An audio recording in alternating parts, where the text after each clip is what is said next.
It was supposed to be an ordinary Friday, nothing remarkable. She mentioned a casual work gathering, a small celebration for her team after securing a new client. Nothing extravagant. She described it as low-key, even joked that I'd hate it, saying it would be filled with marketing chatter I'd have no interest in. Pick me up around midnight, she said offhandedly, spraying perfume on her collarbone without sparing me a glance. At the time, I brushed it off. But looking back, the warning signs have been right there. Like the new lingerie she slipped on without a word beneath a sleek black dress. The slight pause when I casually asked who would be at the party. The way her smile faltered when I offered to drop her off. She brushed me off, saying it would be easier to take an Uber. But her voice, something about it tightened my chest. For the first time in a long while, I didn't feel like her partner. I felt like a burden, an afterthought. I tried to shake it off. I never saw myself as a jealous type. At least, I never used to be.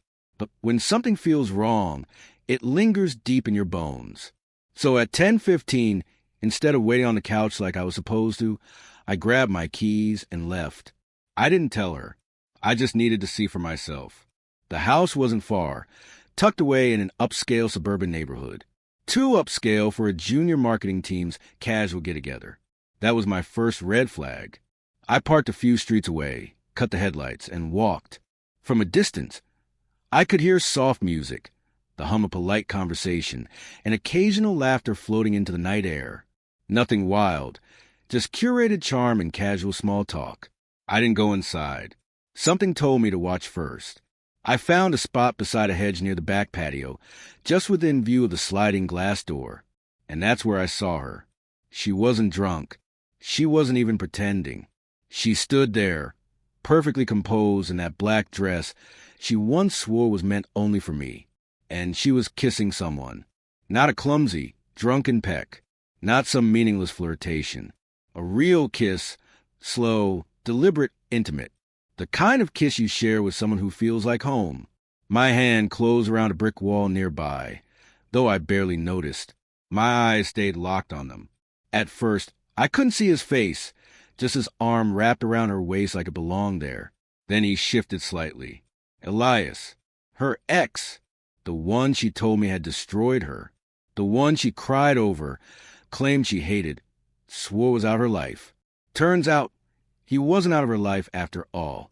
I could have walked away, could have driven off and pretended I'd never seen it. But I didn't. I walked straight to the front door, knocked once, and stepped inside. The noise faded in waves. Conversation stalled. Some stared, some quickly looked away. She saw me almost instantly. Her face drained of color, like she'd seen a ghost. She stepped away from Elias, like a few feet of space could undo what I just witnessed. He turned around, puzzled at first, then realization hit. "You didn't tell him?" he asked loudly, his voice cutting through the room. She said nothing, just stared at me, eyes pleading silently. "You didn't tell him about us?" Elias repeated, his voice sharp, and something inside me snapped. I locked eyes with her, my voice barely above a whisper. "So this isn't new?" Her mouth opened. I raised a hand to stop her. No excuses. No rehearsed apologies. I want the truth. How long? She swallowed hard. A few months. I let out a laugh. Empty, hollow, not from humor, but the sheer weight of it all. You've been coming home to me, sharing my bed, looking me in the eye while sneaking around with him? Her lip trembled. Elias shifted awkwardly, clearly wishing he could disappear. "He reached out first," she muttered. "I didn't plan this, it just happened." No, my voice sharpened. "You didn't get confused. You got comfortable with lying. That's not confusion. That's cowardice." Silence pressed against the walls. "I came here tonight because I care enough to drive across the city to pick you up," I said.